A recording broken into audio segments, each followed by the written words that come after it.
एक बार फिर से स्वागत है आपके अपने चैनल स्टडी ओनली में। तो महिला पर्यवेक्षक भर्ती 2025 के लिए पोषण एवं स्वास्थ्य की यह क्लास है। इस क्लास में पीवाईक्यू के मोस्ट इंपॉर्टेंट जो क्वेश्चन है वो लिए गए हैं।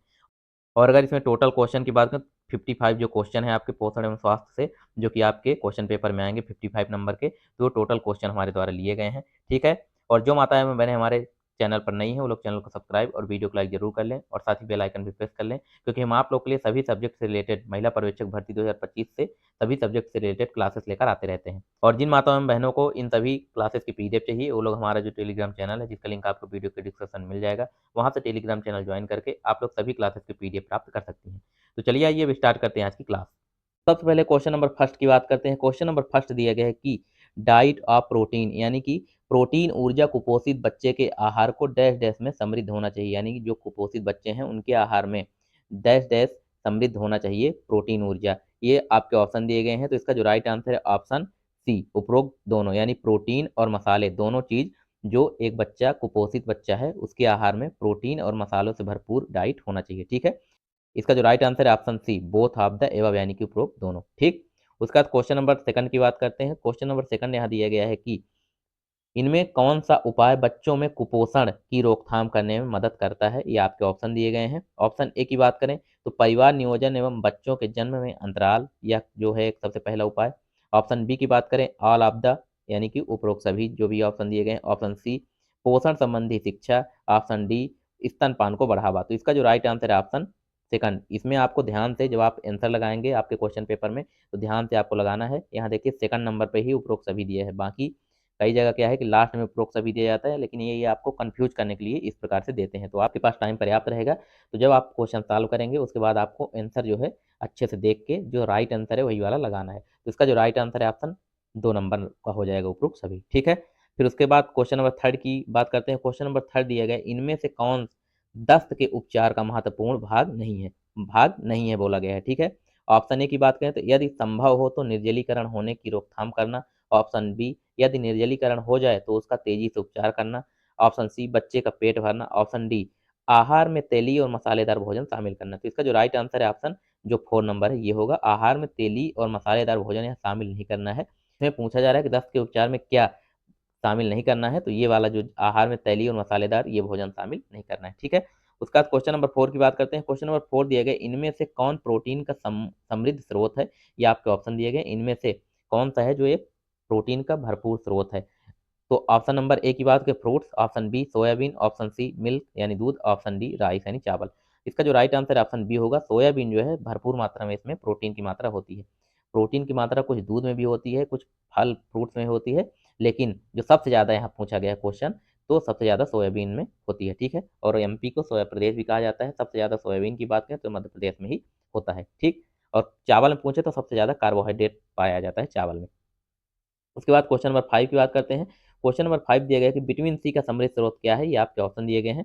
इसका जो राइट आंसर है ऑप्शन ए, फल और सब्जियां जो है विटामिन सी के भरपूर मात्रा में, मतलब फल में और कुछ सब्जियों में विटामिन सी की मात्रा पर्याप्त पाई जाती है। बाकी अनाज में कार्बोहाइड्रेट, दालों में प्रोटीन पाया जाता है और दूध में सभी प्रकार का चीज, कैल्शियम सबसे ज्यादा पाया जाता है। विटामिन सी बिल्कुल नहीं पाया जाता, दूध में विटामिन सी नहीं पाया जाता, ये आपको ध्यान रखना है। ठीक है। फिर क्वेश्चन नंबर 6 की बात करते हैं। क्वेश्चन नंबर 6 दिया गया कि आईसीएमआर 2010 के अनुसार निष्क्रिय पुरुष, यानी जो कुछ भी कार्य नहीं करते पुरुष, हेतु आवश्यकता ऊर्जा पर डे उनको कितनी आवश्यकता होती है ऊर्जा की, ये आपसे क्वेश्चन पूछा जा रहा है। तो इसका जो राइट आंसर है ऑप्शन ए है, 2320 किलो कैलोरी जो है पर डे, जो निष्क्रिय पुरुष हैं जो कोई कार्य नहीं करते हैं उनको 2320 किलो कैलोरी पर डे ऊर्जा की जरूरत पड़ती है। ये सारे जो डेटा वाले हैं आईसीएमआर की रिपोर्ट हो गई 2020 से रिलेटेड, और फिर 2024 से रिलेटेड डेटा जो है एनआईएन की रिपोर्ट हो गई, ये सारी अपडेटेड। पर डे आपको प्रोटीन की मात्रा कितनी चाहिए, ये पर डे आपको कैल्शियम की मात्रा कितनी चाहिए, ये सारे डाटा आकार का सारा डाटा आपको अपडेटेड डाटा है, तो उसको जाके आप लोग देख सकते हैं। तो ये सारे क्वेश्चन आपके एक ही क्लास में कवर कर दिए गए हैं। तो जिन माताओं बहनों ने अभी तक उनको नहीं देखा है जाके क्लासेस वो देख सकती हैं, इसी के प्लेलिस्ट में आपको नीचे मिल जाएगा। की बात करते हैं। क्वेश्चन नंबर 7 इनमें से कौन सा प्रसव पूर्व देखभाल का एक लक्ष्य है, यानी प्रसव पूर्व देखभाल का एक लक्ष्य इनमें से कौन सा है, ये आपके ऑप्शन दिए गए हैं। ऑप्शन ए की बात करें माता को स्वस्थ रखना, यानी जो माता गर्भावस्था में है उनको स्वस्थ रखना, ये बिल्कुल ऑप्शन ए सही है। फिर ऑप्शन बी की बात करें तो जन्म के समय भार सामान्य से कम होना एवं नवजात शिशु को संक्रमण आदि समस्याओं की रोकथाम में मदद करना, यह भी ऑप्शन सही है। ऑप्शन सी की बात करें सामान्य प्रसव करवाना, यह भी सही है। ऑप्शन डी उपरोक्त सभी। तो इसका जो राइट आंसर है ऑप्शन डी उपरोक्त सभी होगा। ठीक है, फिर क्वेश्चन नंबर 8 की बात करते हैं। क्वेश्चन नंबर 8 दिया गया गर्भावस्था में किस ऊर्जा स्रोत से बचना चाहिए, यानी जब माता बहनें जो है गर्भावस्था में हो तो उनको किस ऊर्जा स्रोत से बचना चाहिए, आपके ऑप्शन है। तो इसका जो राइट आंसर है ऑप्शन ए होगा, एल्कोहल से उनको बचना चाहिए। बाकी कार्बोहाइड्रेट, प्रोटीन और वसा, ये तो तीनों चीजें आपको जरूरी है, लेना ही चाहिए। बस एल्कोहल आपको नहीं लेना चाहिए। ठीक है, उसके बाद क्वेश्चन नंबर 9 की बात करते हैं। क्वेश्चन नंबर 9 दिया गया है कि किसके द्वारा व्यक्ति का प्रतिशत तंत्र किसी एजेंट के विरुद्ध दृढ़ीकरण हो जाता है, वह क्या कहलाती है। ये आपसे क्वेश्चन पूछा जा रहा है कि वह प्रक्रिया जिसके द्वारा व्यक्ति का प्रतिरक्षा तंत्र, यानी जो आपका इम्यून सिस्टम है, प्रतिरक्षा तंत्र किसी एजेंट के विरुद्ध दृढ़ीकृत हो जाता है, डेड डेथ कहलाती है। आपके ऑप्शन ए की बात करें तो यानी कि प्रतिरक्षीकरण, बोथ ऑफ द एबव यानी उपरोक्त सभी। ऑप्शन 3 की बात करें तो नन ऑफ दीज यानी इनमें से कोई नहीं। ऑप्शन डी जो है वैक्सीनेशन यानी टीकाकरण जिसे बोलते हैं। तो इसका जो राइट आंसर है ऑप्शन बोथ उपरोक्त सभी, यानी कि बोथ ऑफ द एबव, दोनों प्रतिरक्षीकरण और टीकाकरण ये दोनों चीजें जो है होती हैं। ठीक है, उसके बाद इससे आपका इम्यून सिस्टम मजबूत किया जाता है। फिर क्वेश्चन नंबर 10 की बात करते हैं। क्वेश्चन नंबर 10 दिया गया है कि कार्टिसोल का बढ़ा हुआ स्तर वृद्धि हार्मोन में कमी कर देता है, जिससे बच्चा डैश डैश हो जाता है। यानी कि कार्टिसोल जो है वो उसका जब स्तर बढ़ जाता है आपकी बॉडी में तो वह वृद्धि हार्मोन को कमी कर देता है, जिससे बच्चे में क्या होता है, तो वृद्धि हार्मोन की कमी कर देगा तो बच्चे की ग्रोथ नहीं होगी। इसको बोलते हैं वृद्धि रोग से पीड़ित, यानी ऑप्शन 4 जो है इसका राइट आंसर होगा, स्टंटेड, वृद्धि रोग से पीड़ित हो जाएगा बच्चा। ठीक है, उसके बाद क्वेश्चन नंबर 11 की बात करते हैं। क्वेश्चन नंबर 11 दिया गया मटेरियल अंडर न्यूट्रिशियन इफेक्ट, यानी माता को सामान्य से कम पोषण मिलने से डैश डैश प्रभाव पड़ता है। जब कोई माता प्रेग्नेंट है तो उसको पोषण जो है पूरी तरह से अगर नहीं मिलता है तो उनको क्या प्रभाव पड़ता है, ये आपसे पूछा जा रहा है। ऑप्शन ए की बात करें तो उपरोक्त दोनों, और ऑप्शन बी की बात करें उपरोक्त में से कोई नहीं। ऑप्शन सी की बात करें तो माँ के दूध की मात्रा। ऑप्शन 4 की बात करें माँ के दूध की गुणवत्ता, यानी कि उपरोक्त दोनों की बात की जा रही है। इसका जो राइट आंसर ऑप्शन ए होगा उपरोक्त दोनों। तो इसमें माँ के दूध की मात्रा और माँ के दूध की गुणवत्ता दोनों में फर्क पड़ता है। ठीक है, उसके बाद क्वेश्चन नंबर 12 की बात करते हैं। क्वेश्चन नंबर 12 यहाँ दिया गया है कि इनमें से कौन सा जोड़ा गलत है, ये आपके ऑप्शन दिए गए हैं। तो ऑप्शन ए की बात करें पोलियो बंदर में होता है, ये बिल्कुल गलत है। सबसे पहला ही जो आंसर है इसका ये सही होगा। और प्लेग जो है चूहे के द्वारा होती है, प्लेग आपको चूहे के द्वारा होता है, बिल्कुल सही है। फिर इसमें जो आगे है फीता क्रीम सुगर के द्वारा, यानी फीता क्रीम जो टेप वर्म होता है, यह भी सुगर पिग जिसे बोलते हैं उनके द्वारा होता है, यह भी राइट आंसर है। और मलेरिया जो है मलेरिया मच्छर, यह भी मलेरिया जो है मच्छर की वजह से होता है, जो एनाफ्लीज मादा मॉस्किटो है उसकी वजह से मलेरिया होता है। ठीक है, इसके वाहक हैं। तो पोलियो जो है बंदर, ये इससे नहीं फैलता है या इसका वाहक नहीं है। इसका जो राइट आंसर है ऑप्शन ए नंबर होगा। ठीक, फिर क्वेश्चन नंबर 13 की बात करते हैं। क्वेश्चन नंबर 13 दिए गए है कि शरीर में प्रोटीन इनमें से कौन सा कार्य करते हैं। शरीर में जो है प्रोटीन का कार्य क्या होता है, ये आपके ऑप्शन दिए गए हैं। ऑप्शन ए अम्ल क्षार संतुलन, जिसमें प्रोटीन बफर का कार्य करते हैं, ये ऑप्शन सही है। ऑप्शन बी परिवहन लाइपोप्रोटीन और अन्य वाहक अणु, ये भी सही है। ऑप्शन सी की बात करें तो प्रतिरक्षा कार्य, जिसमें एंटीबॉडी जीवाणु और विषाणुओं से जुड़ जाती है। तो इसका जो राइट आंसर ऑप्शन डी होगा, यानी 4 होगा, उपयुक्त ताल, यानी उपयुक्त सभी इसके आंसर सही होंगे। ठीक है, फिर क्वेश्चन नंबर 14 की बात करते हैं। क्वेश्चन नंबर 14 दिया गया है कि इनमें से कौन सा संक्रामक रोग नहीं है।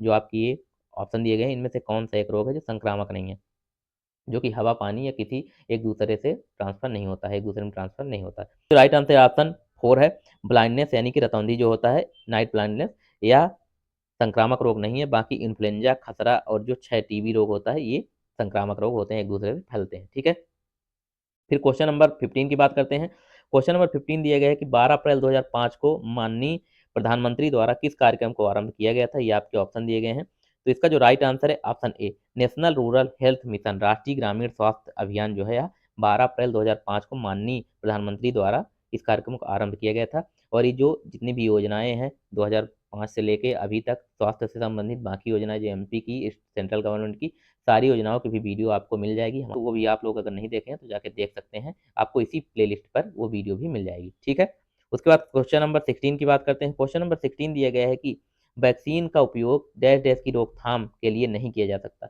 जो वैक्सीन होती है उसका किसके रोकथाम के लिए नहीं किया जा सकता, क्वेश्चन ध्यान दीजिए आप, नहीं पूछा गया। ठीक है, आपको जल्दीबाजी में आंसर जल्दी से टिक नहीं कर देना है, क्वेश्चन अच्छे से ध्यान से पढ़ के तभी आपको आंसर टिक करना है।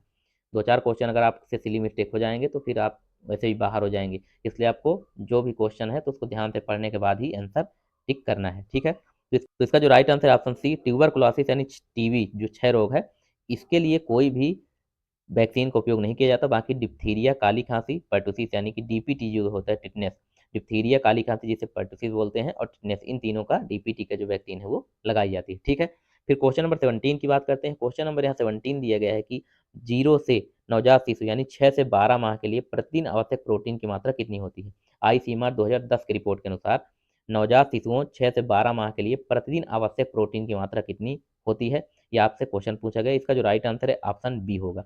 1.69 किलोग्राम शरीर भार प्रतिदिन जो है इतनी आवश्यकता होती है प्रोटीन की, ठीक है। जब बच्चा कब हो, बच्चे की एज क्या हो, तो 6 से 12 माह का जो बच्चा है उसके लिए।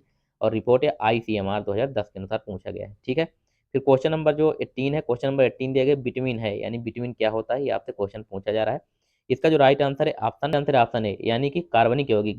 प्रोटीन क्या होता है, तो ऑर्गेनिक कंपाउंड्स होते हैं, प्रोटीन एक कार्बनिक यौगिक होते हैं, ठीक है।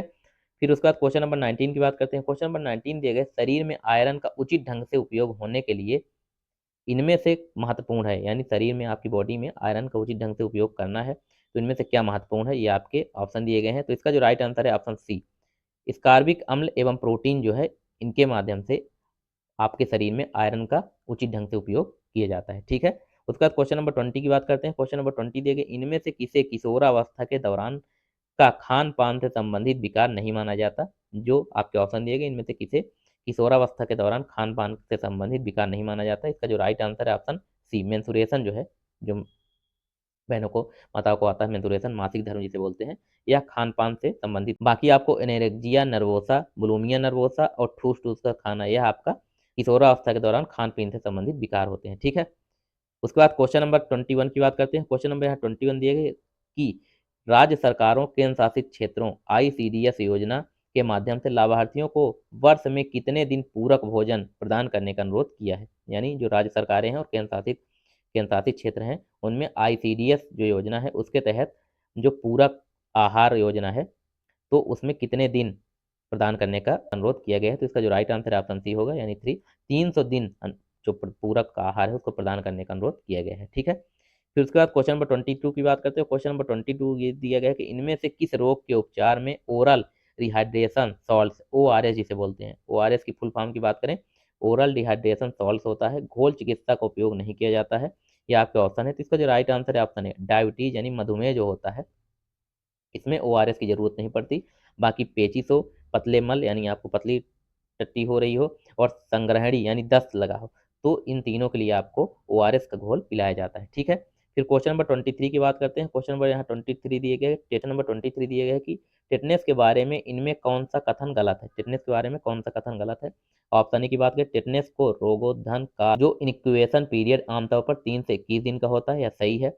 फिर ऑप्शन नंबर 2 की बात करते हैं, ट्रॉमा आघात शल्य क्रिया एवं इंजेक्शन से उत्पन्न तीक्ष्ण घावों या दीर्घकालिक त्वचा क्षतियों एवं संक्रमणों में क्लोस्ट्रीडियम टेटोनी के बीजाणु प्रवेश कर जाते हैं। तो इसमें जो आपका इसमें जो आपका बीजाणु होता है तो टिटेनी नाम का होता है, ये बिल्कुल सही है। फिर उसके बाद थर्ड है ऑप्शन थर्ड, यह क्लोस्ट्रीडियम टिटेनी के कारण होने वाला एक जीव विष मध्यमित रोग है, तो बिल्कुल सही है। इसके बाद ऑप्शन 4 की बात की जाए, टिटनेस व्यक्ति से व्यक्ति में फैलता है, या इसका आंसर गलत है। टिटनेस जो है व्यक्ति से व्यक्ति में नहीं फैलता है, ठीक है। या इसका राइट आंसर 4 नंबर का होगा। फिर क्वेश्चन नंबर 24 की बात करते हैं। क्वेश्चन नंबर 24 दिए गए स्तनपान के मुख्य लाभ क्या हैं? स्तनपान कराने के किसी बच्चे को स्तनपान कराने के मुख्य लाभ क्या होते हैं? तो इसका जो सबसे प्रमुख लाभ है कि स्ट्रॉन्ग इम्यूनिटी, ऑप्शन सी जो है इसका राइट आंसर होगा, शक्तिशाली प्रतिरक्षा होती है बच्चे की, ठीक है। उसके बाद क्वेश्चन नंबर 25 की बात करते हैं। क्वेश्चन नंबर 25 में भारत सरकार द्वारा डैश डैश से विटामिन ए न्यूनता के विरुद्ध रोग निरोध कार्यक्रम का कार्यान्वयन किया जा रहा है, ये आपके ऑप्शन दिए गए हैं। तो इसका जो राइट आंसर है ऑप्शन ए, 1970 से यह कार्यक्रम शुरू किया गया भारत सरकार द्वारा, ठीक है। वर्ष 1970 से विटामिन ए न्यूनता के विरुद्ध रोग निरोध कार्यक्रम का कार्यान्वयन किया जा रहा है। फिर क्वेश्चन नंबर 26 की बात करते हैं। क्वेश्चन नंबर यहाँ 26 दिया गया है कि जन्म के समय कम भार वाले शिशु को माता के दूध में उपस्थित विटामिन की मात्रा के साथ साथ विटामिन संपूरक भी मिलने चाहिए, क्योंकि क्योंकि इसका जो राइट आंसर है ऑप्शन डी होगा, उपरोक्त सभी, ठीक है। अगर ऑप्शन ए की बात करें तो उनकी वृद्धि दर अधिक होती है। ऑप्शन बी की बात करें उनमें जठरांत्रिय अवशोषण कम होता है। ऑप्शन सी की बात करें उपयुक्त सभी, और ऑप्शन डी की बात करें समय से पहले जन्मे शिशुओं के शरीर में विटामिन के भंडार अपर्याप्त होते हैं, ठीक है। तो इसका जो राइट आंसर है ऑप्शन थ्री, उपरोक्त सभी। उसके बाद क्वेश्चन नंबर 27 की बात करते हैं। यहाँ क्वेश्चन नंबर 27 दिया गया है कि इनमें से किसे कुपोषण के संकेतक के रूप में प्रयोग नहीं करते हैं? कुपोषण का जो संकेतक है इनमें से किसका प्रयोग नहीं किया जाता है, ये आपके ऑप्शन दिए गए हैं। तो इसका जो राइट आंसर है ऑप्शन 4 होगा। ब्लड प्रेशर यानी रक्तचाप जो है कुपोषण का संकेतक नहीं है। बाकी बॉडी मास इंडेक्स बीएमआई जो होता है यह कुपोषण का संकेत के रूप में कार्य करता है। त्वचा के मोड़ की मोटाई या भी कुपोषण, आप कुपोषित है बच्चा कि नहीं उसका संकेत के रूप में कार्य करता है। और मध्य ऊपरी बांह की परिधि यानी आपका जो मध्य ऊपरी बांह है उसकी परिधि यानी गोलाकार जो आपकी बॉडी है उसका चारों तरफ का माप लेते हैं। मिड अपर आर्म सरकमफेरेंस जो होता है अभी कुपोषण के संकेतक के रूप में कार्य करता है। ठीक है, तो ये तीनों चीज हो गई। इसका जो रक्तचाप है, ब्लड प्रेशर या कुपोषण से संबंधित नहीं है। उसके बाद इसमें क्वेश्चन नंबर 28 की बात करते हैं। क्वेश्चन नंबर 28 दिया गया है कि खसरा बच्चों में होने वाला एक तीक्ष्ण संक्रामक रोग है जो डेड डेथ से होता है। यानी खतरा जो है किसकी वजह से होता है, ये आपके ऑप्शन दिए गए हैं। तो इसका जो राइट आंसर है ऑप्शन ए है विषाणु, यानी विषाणु वायरस की वजह से खतरा होता है। ठीक है, उसके बाद क्वेश्चन नंबर 29 की बात करते हैं। क्वेश्चन नंबर 29 दिया गया है कि पोलियो की रोकथाम के लिए इनमें से किस वैक्सीन का उपयोग किया जाता है। पोलियो जो है उसकी रोकथाम के लिए इनमें से किस वैक्सीन का उपयोग किया जाता है, ये आपके ऑप्शन दिए गए। तो इसका जो राइट आंसर है ऑप्शन एक, एक ना ओपीवी जो वैक्सीन है इसी का उपयोग किया जाता है पोलियो की रोकथाम के लिए। ठीक है, फिर क्वेश्चन नंबर 30 की बात करते हैं। क्वेश्चन नंबर 30 दिए गए कुपोषित बच्चों की पोषण स्थिति का वर्गीकरण करने के लिए इनमें से किस वर्गीकरण का उपयोग किया जाता है, ये आपके ऑप्शन दिए गए हैं। इसका जो राइट आंसर है ऑप्शन डी होगा 4 उपरोक्त सभी का। ऑप्शन ए की बात करें तो गोमेज वर्गीकरण बिल्कुल सही है। फिर ऑप्शन बी है आईएपी वर्गीकरण। ऑप्शन सी है वाटर लो क्लासिफिकेशन यानी वाटर लो वर्गीकरण। ये तीनों चीजें की जाती हैं कुपोषित बच्चों के पोषण स्थिति को वर्गीकरण करने के लिए। ठीक, फिर क्वेश्चन नंबर 31 की बात करते हैं। यहाँ क्वेश्चन नंबर 31 दिए गए इनमें से कौन सा कथन गलत है। ये आपके सामने कथन दिए गए हैं, इनमें से कौन सा कथन गलत है आपसे पूछा गया है। तो इसका जो राइट आंसर है इसका जो राइट आंसर है ऑप्शन 4 वैक्सीन रोग उत्पन्न करने वाले मृत रोगाणुओं से बने होते हैं, या इसका जो है कथन गलत है, बाकी सारे कथन सही है। ठीक है, फिर क्वेश्चन नंबर 32 की बात करते हैं। क्वेश्चन नंबर 32 है कि विद्यालयी आयु की अवधि डैश डैश से आयु मानते हैं, यानी विद्यालय की आयु अवधि जो है कब से कब तक होती है, ये आपके सामने क्वेश्चन है। इसका जो राइट आंसर है ऑप्शन बी 2 नंबर है 6 से 12 वर्ष की जो आयु होती है इसे विद्यालयी आयु की अवधि मानी जाती है, 6 से 12 वर्ष तक। ठीक है, फिर क्वेश्चन नंबर 33 की बात करते हैं। क्वेश्चन नंबर 33 दिया गया है कि डैश डैश की आयु के शिशुओं के लिए माता के दूध के अलावा पूरक भोजन भी दिए जाने की अनुशंसा की जाती है। इनमें से किस आयु का बच्चा है जिसको माता के दूध के अलावा बाकी बाहर की भोजन भी आप करा सकते हैं, अनुशंसा दी जाती है। तो इसका जो राइट आंसर ऑप्शन 4 6 मंथ्स के बाद जो है 6 माह के बाद जो बच्चा है 6 मंथ तक, उसके बाद जो बच्चा है उसको माँ के दूध के अलावा बाकी बाहर की चीज भी आप खिला सकते हैं। ठीक है, उसका क्वेश्चन नंबर 34 है। क्वेश्चन नंबर 34 दिया जाता है कि इनमें से किसका वैक्सीन नहीं है। इनमें से आपके सामने जो ऑप्शन दिए गए हैं इनमें किसकी वैक्सीन नहीं है। पोलियो की वैक्सीन है, आप सभी को पता होगा, अभी हमने आपको ऊपर बताया। और यहीं जो काली खांसी है उसकी भी वैक्सीन है, और टेटनेस की भी वैक्सीन होती है। जो मोटापा है ओबेसिटी जो है इसकी वैक्सीन नहीं होती है। तो इसका जो राइट आंसर है ऑप्शन 2 होगा। ठीक, फिर क्वेश्चन नंबर 35 है कि इनमें से कौन सा कारक बच्चों में कुपोषण के लिए उत्तरदायी नहीं है, आपके ऑप्शन दिए गए हैं। तो इसका जो राइट आंसर है ऑप्शन 4 ब्यूटी यानी सुंदरता जो है यह कारण जो है पोषण के लिए उत्तरदायी नहीं है। बाकी जैविक यानी बायोलॉजिकल यह कुपोषण का कारण हो सकता है। पर्यावरणीय जो आपकी पर्यावरण आपके आस पास कैसी है जो स्थिति है वो भी कुपोषण का कारण बन सकती है। इकोनॉमी यानी कि मितव्ययी, मतलब आपके पास खाने पीने का साधन कितने क्या है, ये भी कुपोषण का कारण हो सकता है। ठीक है, फिर क्वेश्चन नंबर 36 दिया गया है कि गर्भाशय के अंदर वृद्धि धीमी पड़ जाने यानी इंट्यूटेराइन ग्रोथ रिटार्डेशन IUGR के लिए इनमें से कौन कारक उत्तरदायी है, आपके ऑप्शन दिए गए हैं। तो इसका जो राइट आंसर है ऑप्शन डी है ऑल ऑफ द अबव यानी उपरोक्त सभी। इसमें ऑप्शन ए की बात करें तो माता को सामान्य से कम पोषण मिलना।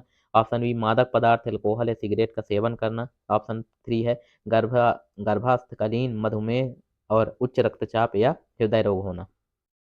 ये सारे ऑप्शन जो है सही है। ठीक है, गर्भावस्था के अंदर वृद्धि धीमी हो जाने की वजह ये सारे ऑप्शन होंगे। उसका क्वेश्चन नंबर जो 37 है उसका देखते हैं। क्वेश्चन नंबर 37 दिए गए क्वाशियोकर जो बीमारी होती है उसके लक्षणों में मुख्य अंतर क्या, यानी क्वाशियोकर और मेरास्मस जो बीमारी है इनके लक्षणों में मुख्य अंतर क्या होता है, ये आपको बताना है। तो इसका जो राइट आंसर है ऑप्शन 3 होगा एडीमा तरल एकत्र होने से उत्पन्न सूजन जो है यह इस दोनों में तरल एकत्र होने उत्पन्न होना सूजन होना। ठीक है, फिर क्वेश्चन नंबर 38 की बात करते हैं। क्वेश्चन नंबर 38 दिया गया है कि पीयूष के बारे में इनमें से कौन सा कथन गलत है, उसके बारे में इसमें कौन सा कथन गलत है ये आपसे पूछा जा रहा है। इसमें प्रोटीन की उच्च मात्रा होती है। फिर ऑप्शन बी की बात करें इसमें इंटरफेरान जैसा एक पदार्थ होता है जिसमें शक्तिशाली विषाणुरोधी गुण होता है।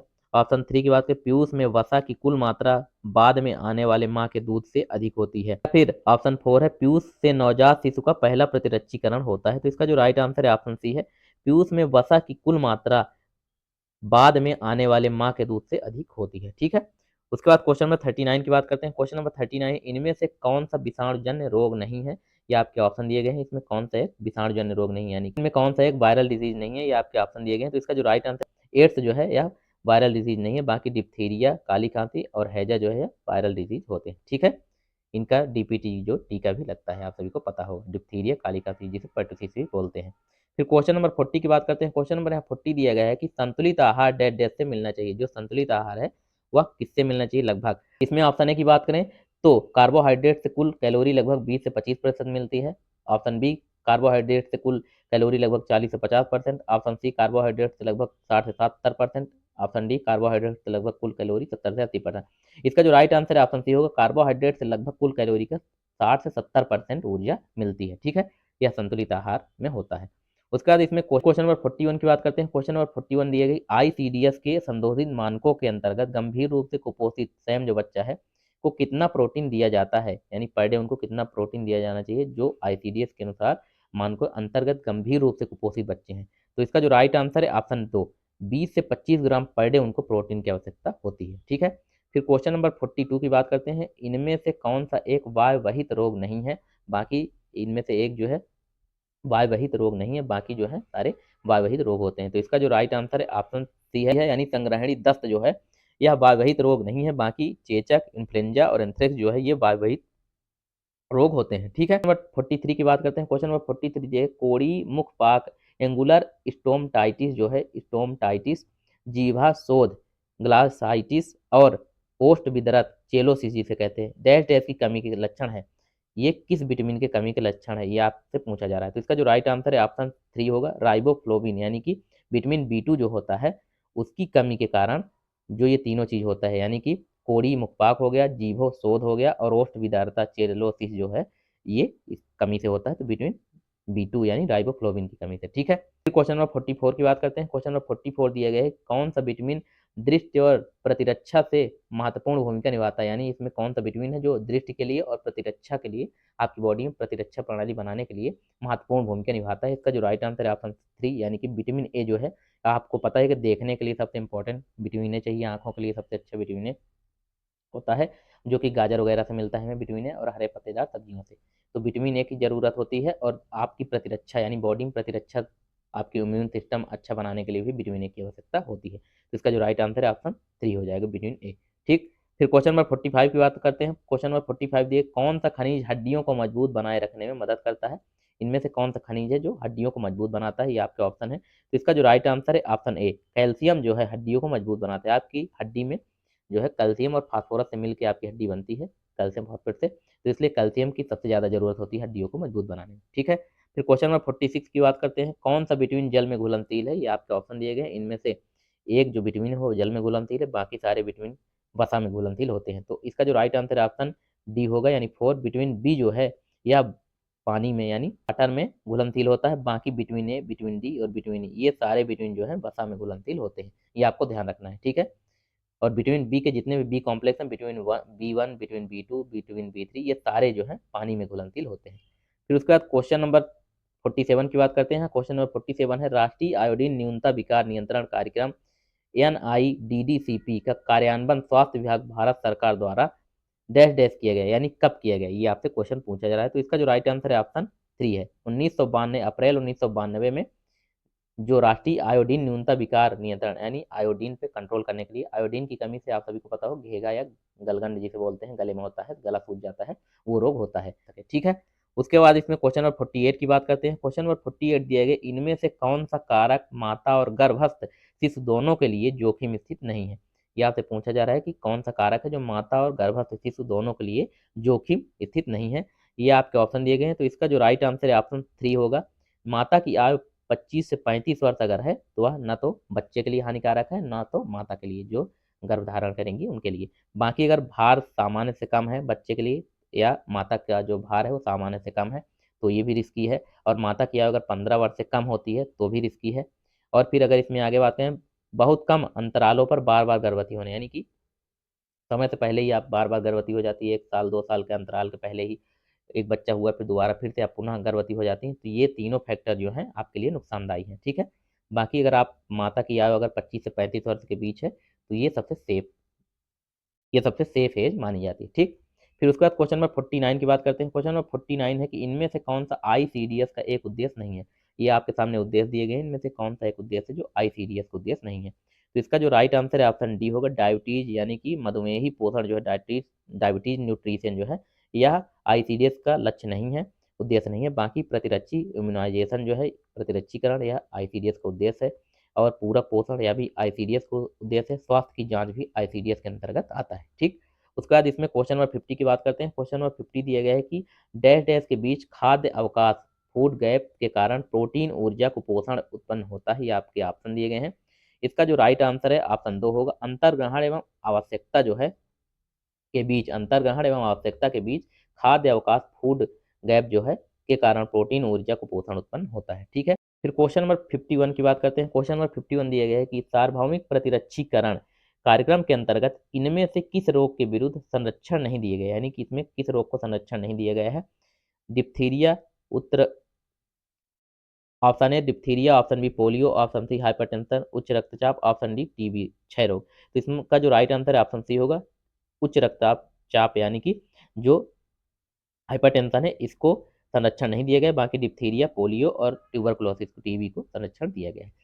फिर क्वेश्चन नंबर 52 की बात करते हैं। क्वेश्चन नंबर यहाँ 52 दिया गया है कि इनमें से कौन फेफड़ों के ट्यूबरकुलोसिस का एक आम लक्षण नहीं है? ये आपके ऑप्शन दिए गए हैं।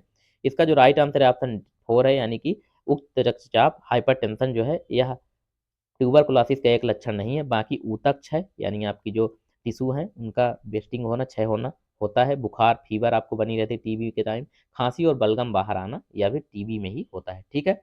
फिर क्वेश्चन नंबर 53 की बात करते हैं। क्वेश्चन नंबर 53 दिया है कि गर्भाशय में प्रवेश करके जन्मजात दोष उत्पन्न करने वाले पदार्थों जैसे मादक पदार्थों का विकिरण आदि को कहा जाता है। जब गर्भावस्था में मादक पदार्थ प्रवेश कर जाते हैं, इन विकिरणों को क्या कहा जाता है? ये आपके ऑप्शन दिए गए हैं।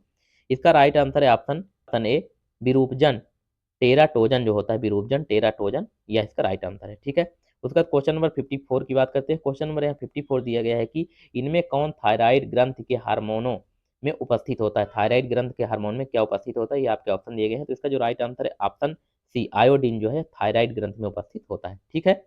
उसके बाद क्वेश्चन नंबर 55 जो कि आज का लास्ट क्वेश्चन है, इसको देख लेते हैं। क्वेश्चन नंबर यहाँ 55 दिए गए है कि गर्भस्थ के चाक धूल यानी गर्भावस्था के दौरान जो चाक धूल मिट्टी खाने की आदत को डैश डैश कहते हैं।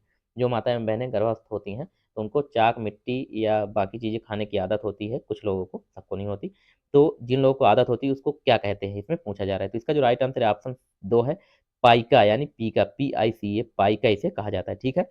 तो अगर आप सभी माताओं एवं बहनों को क्लास पसंद आई हो तो हमारे चैनल को सब्सक्राइब और वीडियो को लाइक जरूर कर लीजिए। बाकी नेक्स्ट पार्ट इसका जो है वो कल आएगा, इसके लिए आप लोग बेल आइकन भी प्रेस कर लीजिए, जिससे कि हमारे द्वारा जैसे ही क्लासेस डाली जाए आप तक नोटिफिकेशन पहुंच जाए इजीली। इसके लिए आप लोग हमारा जो टेलीग्राम चैनल है जिसका लिंक आपको वीडियो के डिस्क्रिप्शन में मिल जाएगा, वहाँ से टेलीग्राम चैनल ज्वाइन करके आप लोग सभी क्लासेस की PDF प्राप्त कर सकती हैं। तो चलिए मिलते हैं हम आप सभी से नेक्स्ट क्लास में, तब तक के लिए आप सभी का धन्यवाद।